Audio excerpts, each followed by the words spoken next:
everyone. Welcome to the Zone to Speak podcast. I'm your host, Juliana.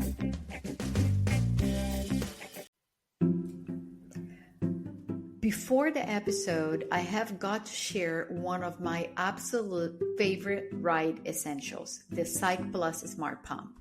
This little thing goes everywhere with me. It's compact, powerful, and honestly a game changer on the bike. I love using it mid-ride when switching between terrains. I can drop the pressure for gravel and then pump it back up when I hit the road. Super easy, super fast. And of course, it's a total lifesaver in case of a flat or any loss of air. No stress, no hand pumping. Just press the button and go.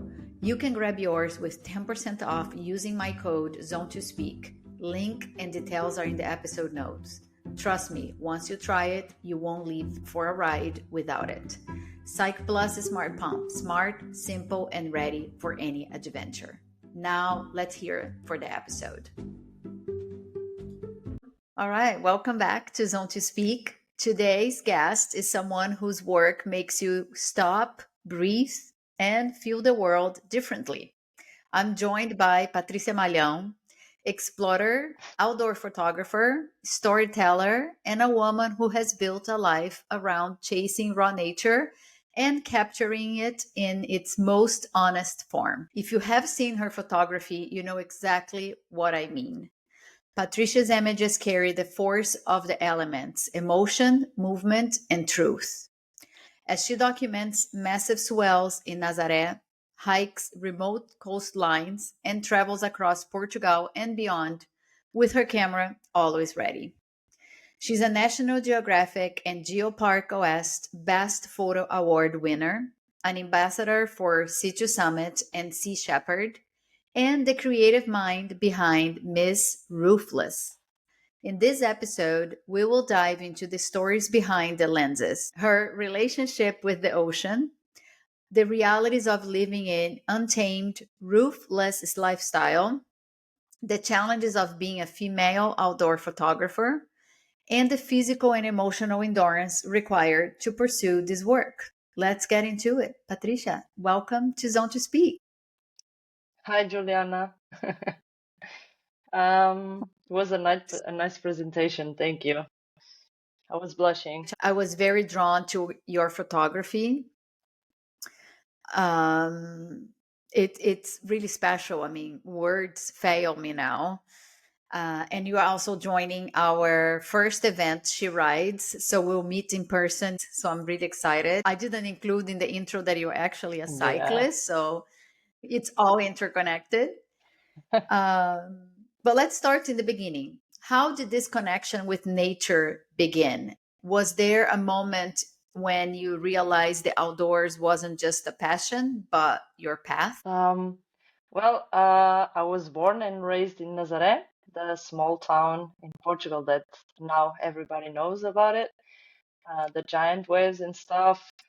And the connection with nature was since I was born. I was born in January, and my mom says that that summer in June, I was already in the water. Yeah. Happy in the water, in the cold waters of Nazaré. Uh, so I think it was always something present, the nature.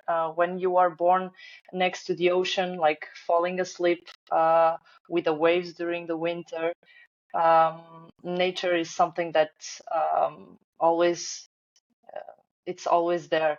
I was sailing there. I was having scouts. I was mountain biking with my father, and so it was something very, very present in my life since a baby, not even a kid, since a baby. And you were asking when I realized that it was also my path. I think it was always present that as well. Life changes a lot when you are studying or trying to decide what to do with your life.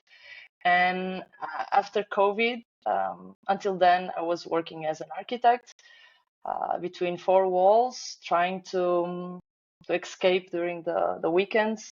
But after COVID, I said, no, I don't want this anymore. I need more time out, less time in, and that I think that the COVID made me make a decision to change my work and my Yeah, I think lifestyle. COVID has impacted Yes. so many people in so many levels in their relationship, in their career. And I also went through a transformation where working from home made me so much more at peace, and I could structure my life better because you don't have that commuting time wasted. And when people started going Hmm. back to the office, I just couldn't adapt to their life anymore. And I also made, career changes because I was like, I can't. It was just so stressful for me.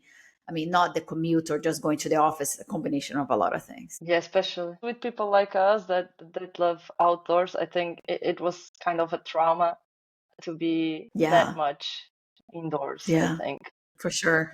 um, To everybody wasn't a good suffering with experience. cabin fever. Um, but you mentioned you were working as an architect. You obviously have an architecture degree. How did the photography enter your life? And at what point did Hmm. you feel the shift from taking photos on adventures to adventuring in order to tell stories through photos? Um, well, in high school, I had 3 years of analog photography, and photography was always present here at home with the family. Hmm. And I was studying arts in high school, and I needed to decide between painting and photography, and I didn't think twice. So, and but when it's the time to decide what to study, I was super, super, super confused what to do because I loved arts, but I didn't want to be a teacher. And being a photographer, it's not easy, like I know now. So I just went to architecture because an architect can be a photographer, but a photographer can't be an architect. And the study, especially in my university in Porto, here in Portugal, one of the best ones in the world, gives you like a really big background and teaching you with drawing, with composition, and made me decide that to study architecture. Until then, so to answer your question, I was always taking photos while traveling and vacations. I was taking photos while working abroad because I went to China.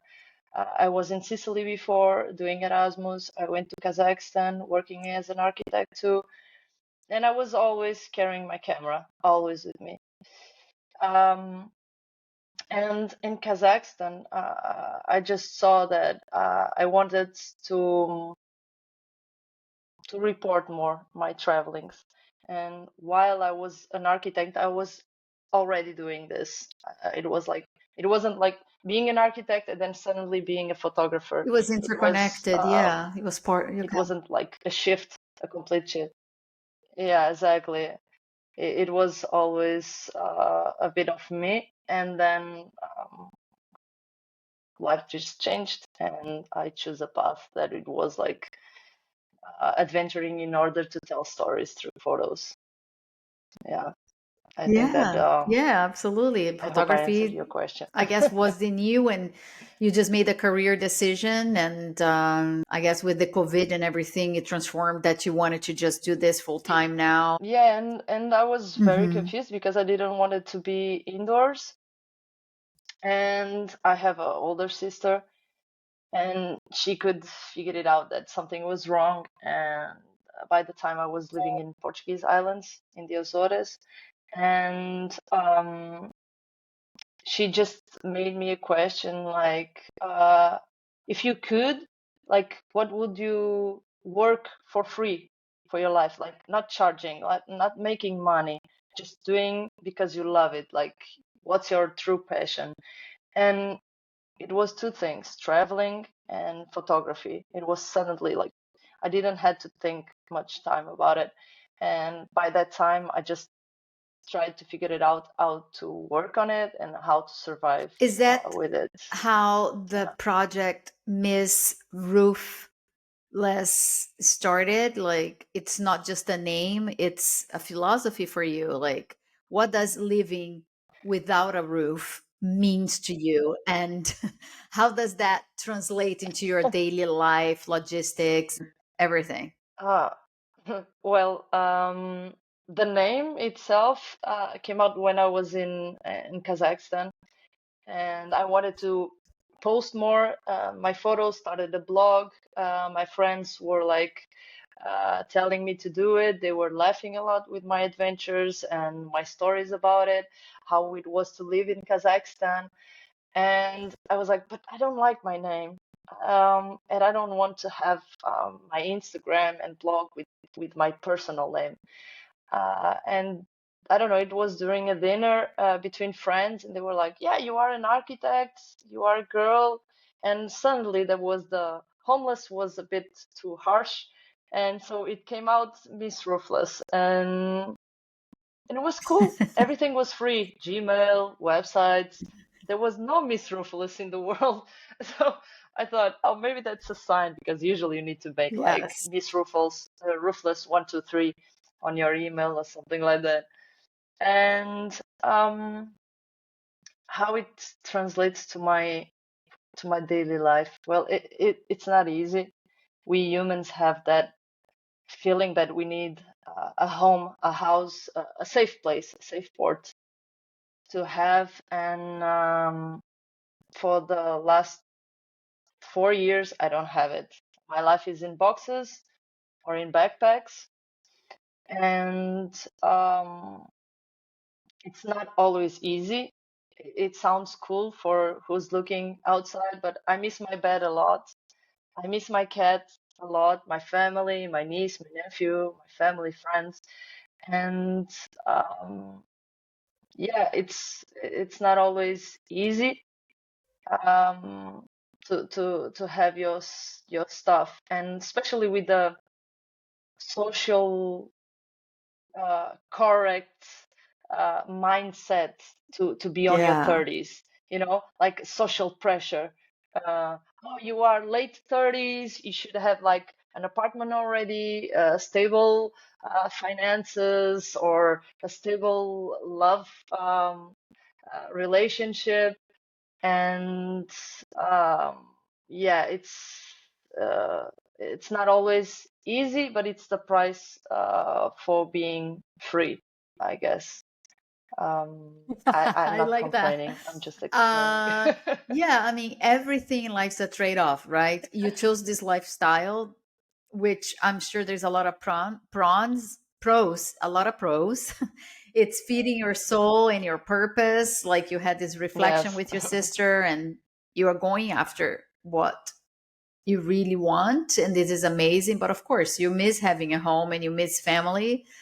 And nothing is life is permanent anyway, so who knows what's going to happen. And fuck what society says, what's right, what's wrong.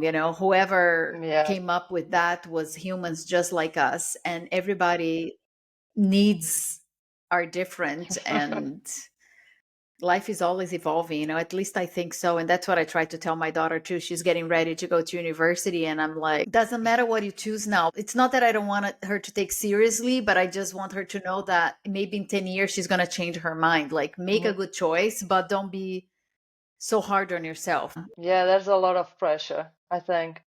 I felt it when I went to university. I was completely lost.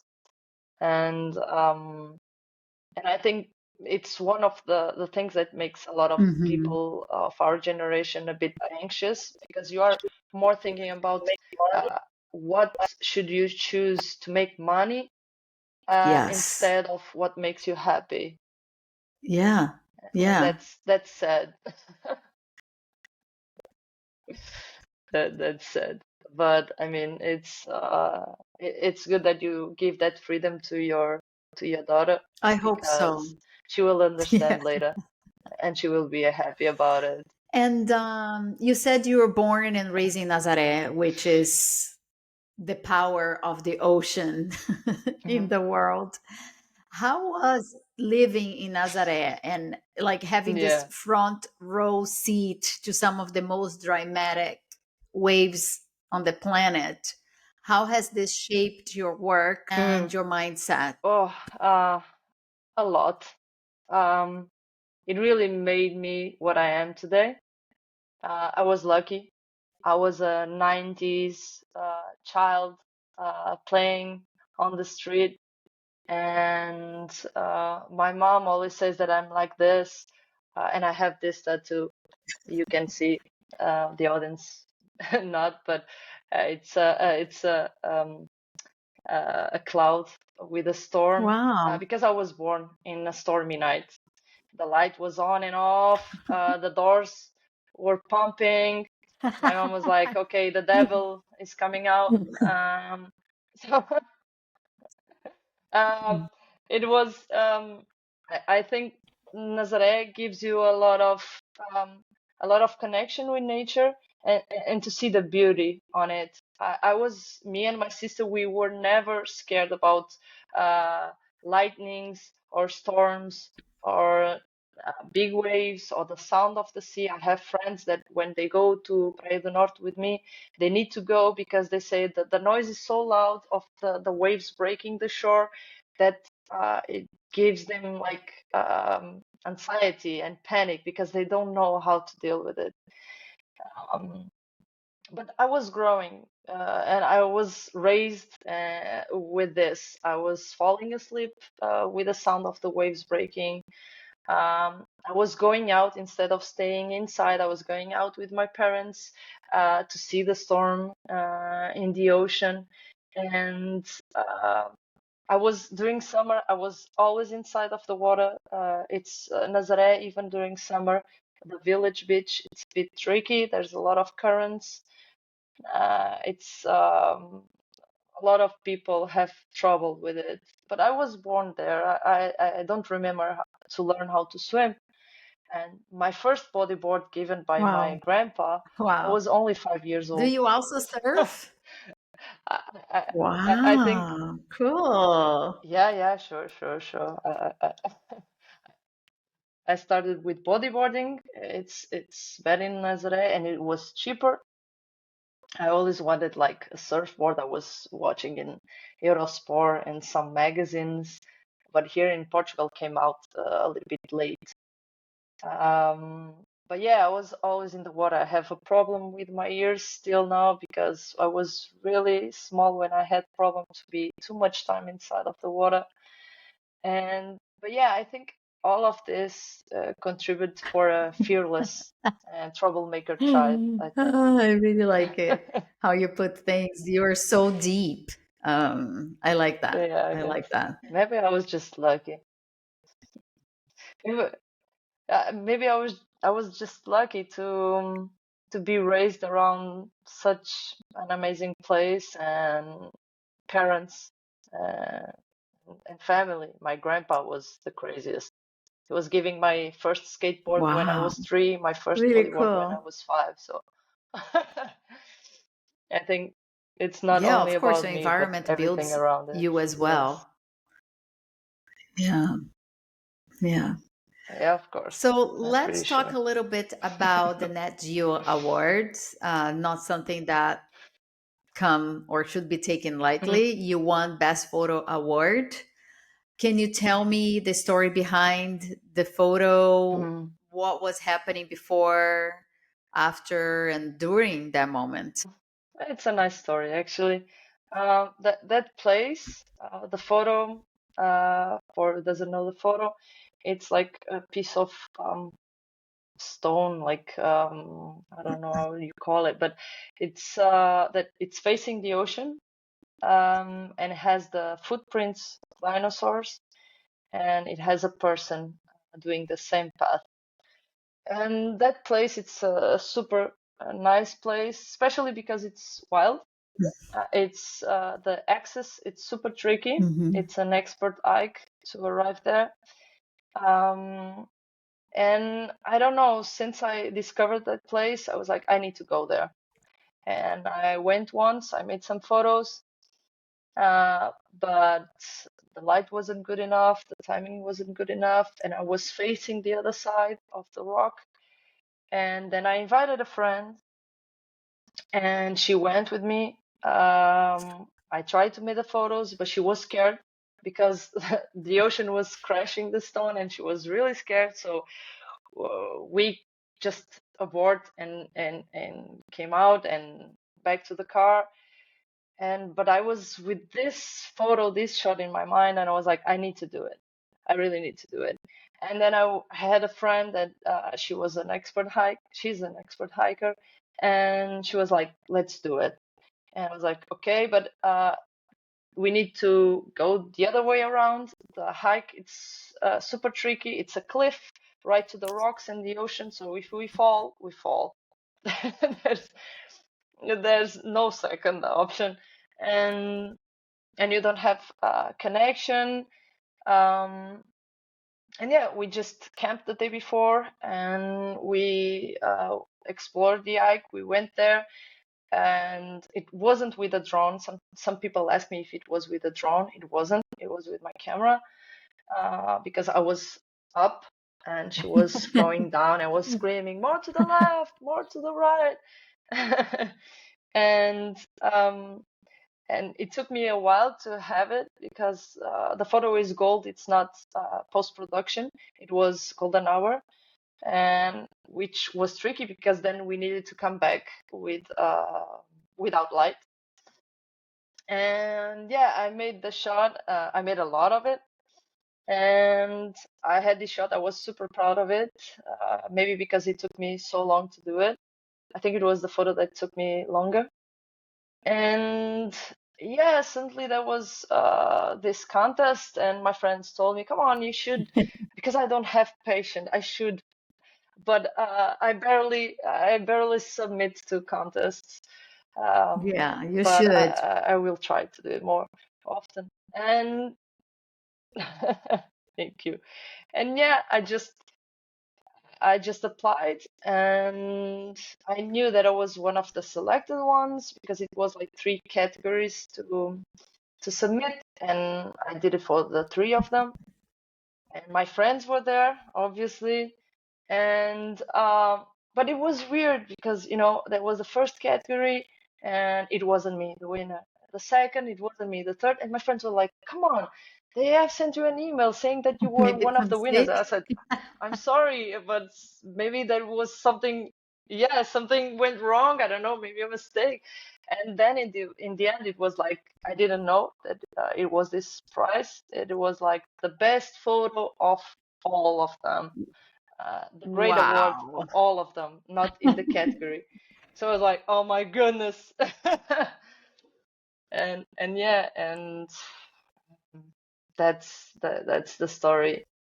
Um, it was worth the effort to have that Yeah, award in yeah. my And CV quite now. a story to get that image right. So, congratulations. And I hope you enter more of those because I think it builds up a lot of Thank you. credibility in your portfolio and you do have the talent. So, why not? Yeah, I'm just Most lazy artists are sometimes like that. for this kind of So, things. Yeah, good thing you have good friends that pushes you to do uh, those things. Yeah. that's true. I have the best ones. So, photography, it's something that a lot of people think it's so glamorous. You are in amazing locations and you just press a button and but it's the reality, it's quite different. You work really hard to get one good shot. A lot of times being on location, it's really, really tiring. You're a lot of the times on your feet. What are some of the hardest, least glamorous moments Mm. behind your work, whether physical challenges, loneliness? Tell us a little bit of the part that we don't see. Well, you're right. All of them. All of them are situations while I do this. And the final photos are like 5 to Yeah. 10% of it. And most of people, I hear this a lot. I don't take it personal. But I'm always, when for example, yesterday, I came back to my gym and people were like, Yeah. wow, you are back from your Yeah. vacations. Oh, you are always traveling. Oh, watching such a good life. I was like, yeah, that's true. That's again, I'm not complaining. And but yeah, people only see the final result of it, and they have no idea of the effort that it's behind. I have again friends and followers that say to me, "Come on, share more or make more videos about the backstage because we want to know more how it is, how do you do it, how do you manage to travel that much and to be always outdoors without like a full-time job." And I mean, uh, there's a lot of challenge of it, from mental to physical. There's a lot.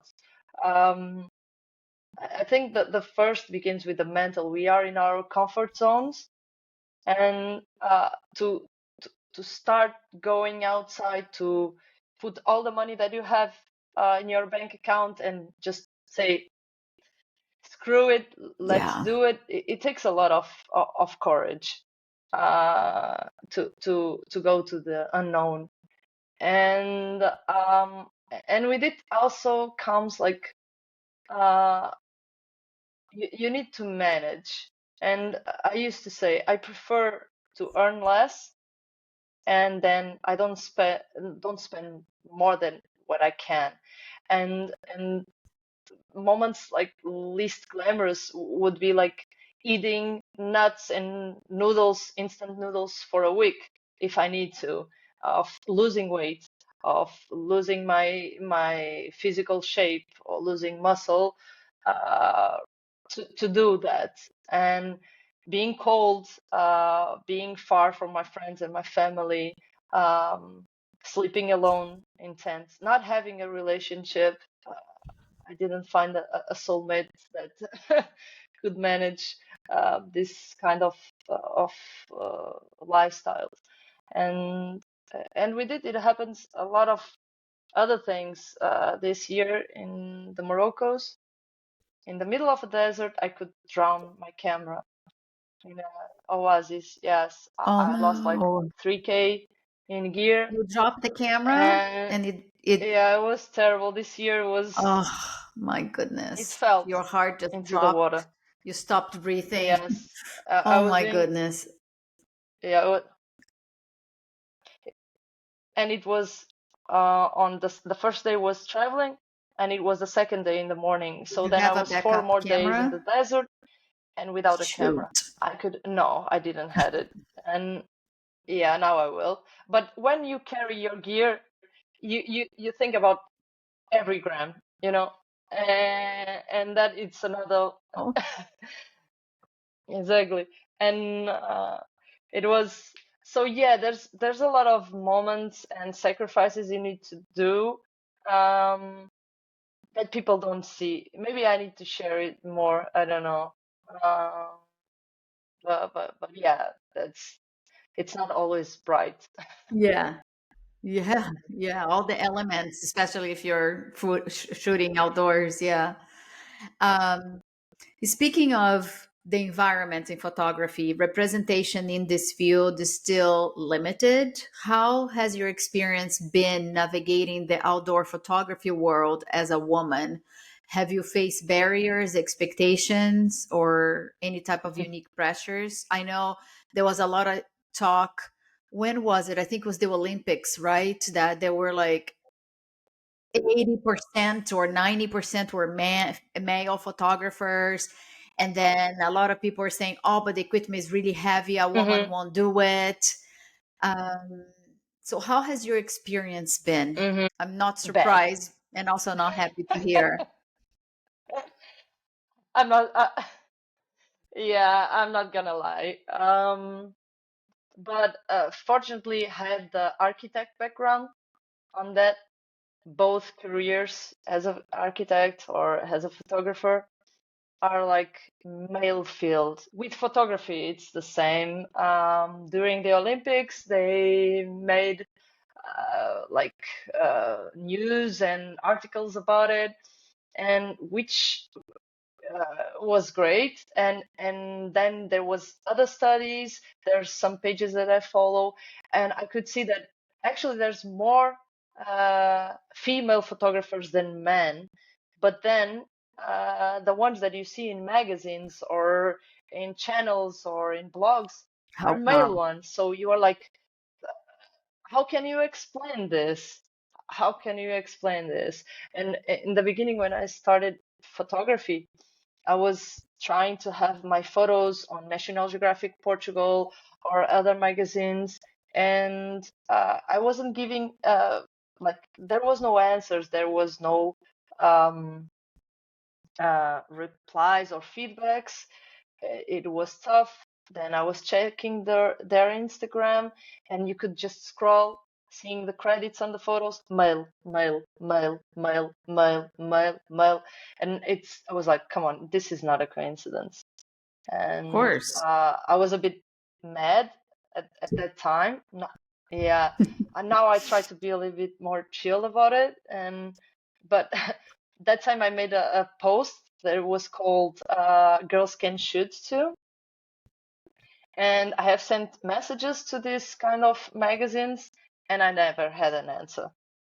And then I asked other girls that are incredible, talented, amazing photographers, and they said that it was the same with them.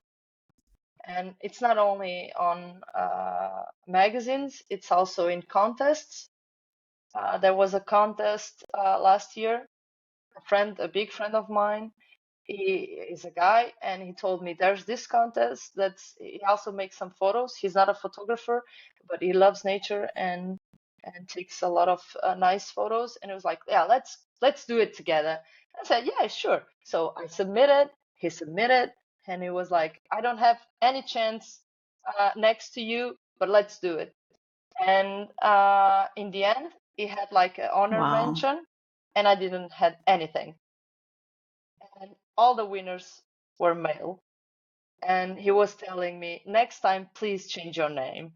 Put like Patricio instead of Patricia. And I But was you like, no, should. I I will think not there, do that, but I should there is maybe a just, lot happening in the corporate world. I come from finance, and a lot of people are putting initials now because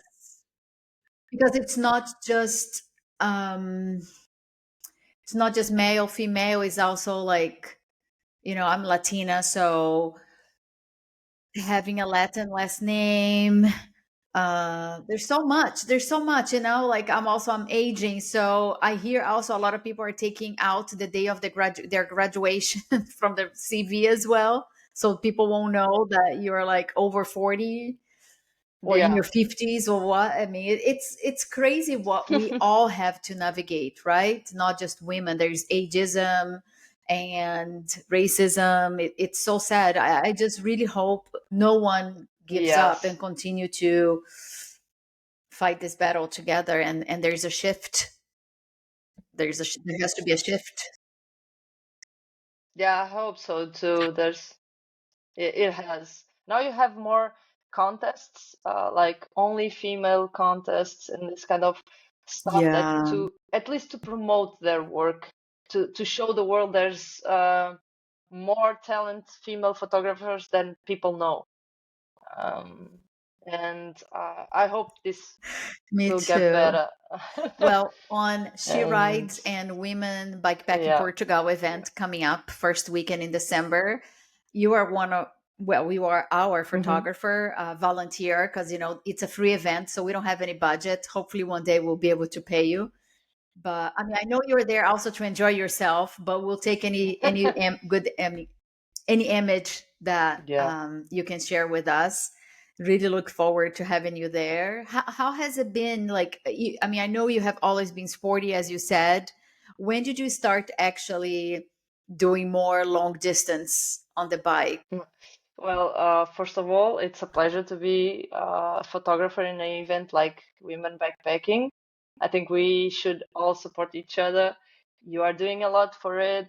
Leah, Diana, all the girls are doing a lot for it, and it would be a shame not Yes. to make like a photo reportage of it. And so I was really happy when they were asking on Instagram, and I was like, I can do it.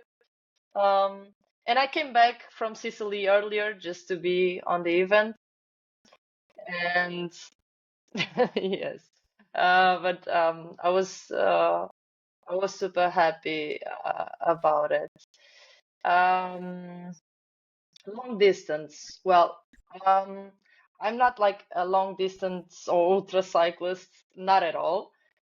I was born with a bike as well on my Wow. feet. I used to make downhill and mountain biking, and I always had a crush on single speeds and fixed gear. So it's not that I never count. I don't have a Garmin or any kind of GPS. So most of the times I just take the bike and go. Uh, when I'm tired, I will be tired. I stop. It's not about the long distance. I don't see myself as a long distance cyclist, but if I have to, I will do it. If I have something in my mind that I have now, I will share with you later. And I just do it. The same thing with hikings. Sometimes I think I make 15 kilometers for a hike, for a photo, hiking with everything on my back. Or other days, like last 2 years ago, I was doing Wow. 41, 45 kilometers a day, like hiking. And It's a it's a marathon. lot of hours walking. Uh, it is. It's a lot, but with good gear, you Is this a shout it's out a to your big, sponsors, Sea nice help. Summit and Sea Shepherd? Yeah, actually, yeah. Sea to Summit, it was super nice because after camping, there was a camp I made with friends here in Portugal that it's really cold during winter next to a river, and I couldn't sleep. I couldn't fall asleep because at 1 a.m. it was cold, 2 a.m. it was colder, and it was like a nightmare. When I woke up, it was ice inside of the tent. I was freezing. I had all the clothes on, the sleeping bag, everything. Yeah. And after that, I said, no, I need to change this. Because then the day after I had a hike and I was exhausted, I was stiff, and uh, yeah, I mean, good gear. It's amazing, and I'm lucky that I have really nice brands like Lorpen. It's built in the Pyrenees. Um, they they work with like base layers and socks that changed my life. I'm very picky about it. And C2 Summit as well. And good gear, it's also for me, it's important because I don't like to have much stuff, but I like to have good one. And and as a environment or ecological mission, I think it's very important to have good stuff and durable. And yeah, I'm lucky. I'm really lucky to have like nice friends with me. Without them, it wouldn't be the same. That's true. I'm not making money with this. No, I'm it just being definitely makes honest. a huge difference to have good support. But obviously, they also support in you because you're talented. So Mhm. it's a win win. It's a win win. Oh, thank you. Um, so, what projects are you Thanks. working on now, and what are the big dreams you would love to bring to life in the coming years? Well, I'm a bit going with the flow person, but I need to organize myself as well. Sometimes I get a bit lost, and then I have like this year, Wow. I still have photos from January to edit, and yeah, like thousands of stuff to edit. Um, but I was thinking a lot about it these last 2 months while I was in Sicily, because I'm losing a bit of my patience with Instagram and this kind of platforms. First, I think the value of your work, it's not what it should be.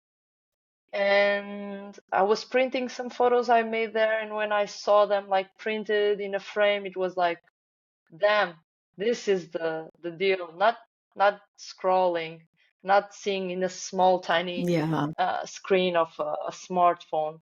And I made this, yeah, I made this decision. I was like, no. And I was invited to make 2 exhibits there next year.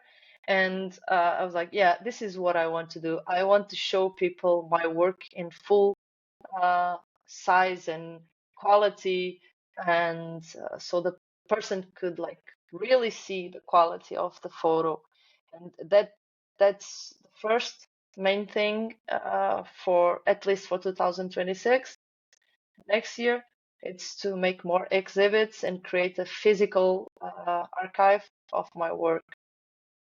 Um, After that, or at the same time, I still don't know. I was also invited by 2 um, editors to make Wow. books Congratulations. with my adventures and photos. Thank you. And I really want to edit at least one, um, at least one book. I really want to do it. So exhibits, book, and starting with bikepacking, which makes you happy. Um, yeah, and most of people, at least the close friends that know about it, ask me, but why? Isn't harder than, because I do overlanding with my jeep or hiking, and I said, yeah, it is, but I'm used to be tired and to sleep in tents or in a different place every night, and but the bike have one thing that it's amazing, that it's the mobility itself and the speed. It's faster than walking and it's slower than driving, because my car sometimes he just get mad because I'm stopping every 500 meters or kilometer to take a photo. Oh, the light now, and I stop. And there's other cars honking, Walking. Yeah. mad that I'm like just stop in the middle of the road to take a photo. So yeah, and I just said, yeah, I always loved to be on a bike. Why not just start bikepacking? And yeah, that's Cool. the third thing of 2006. Yeah, it's a lot. Any places in particular that you want to go bikepacking? Yes, next spring, You want Sicily. to go back there? That's the main goal. Crossing the island. Ooh, Yeah, you are don't have to invited tell me if you want to twice. join. And uh, I bet. And yeah, I'm my Sicilian friends, and they are already a family to me because I was living there in 2010, 2011, and I was there 2 months now. And they are always saying that I'm more Sicilian than they are. And I really love that island. I really do. It's I don't know, people tell me, but it isn't like dirty and chaotic. It is, because it is, but it's it's true. It's genuine. It's not fake. It's not like over touristic. It is what it is, and I love that. It's like I don't know, honest soul, that island. And you have mountains, and you have lakes, and you have crazy, beautiful beaches without anybody, and you have a volcano, an active volcano. And I'm sure good food. It's, I mean, Italy is good. Sicily is just amazing. Mm, All the yum. pistachio, all the arancina. Um, Yeah, and I'm a vegan, as you know, but believe me, I didn't lose weight. Uh, yeah, I'm sure it's you eat so well in Italy. I haven't been to Sicily, but But yeah. I can see it now in my near future. This is spring. Hmm. Well, Miss Roofless, I am so happy you came to the pod and can't wait to share this episode with everyone. You are such an inspiration for really following your dreams and going with the flow and making things happen. You just really bring a smile to my face every time I see you on Instagram, and I just can't wait to give you a big hug and ride together in a couple of weeks in Portugal. Thanks for being part of Zone to Speak. No, thanks. I was super happy with your invitation. I couldn't imagine that I would fit your podcast, and I'm not used to be on this side. But yeah, it was a nice challenge, and thank you for the invitation. And yeah, we'll be together soon. I hope you take a rope or something if my legs Believe me, fail. I'm not in shape, so we'll be taking shortcuts together. And, All good. Thank you. thank you, Julian. And that's all for today's episode. I want to thank the listeners for tuning in. Your support means everything. If you enjoyed this episode, please consider following, leaving a review, and sharing it with your friends.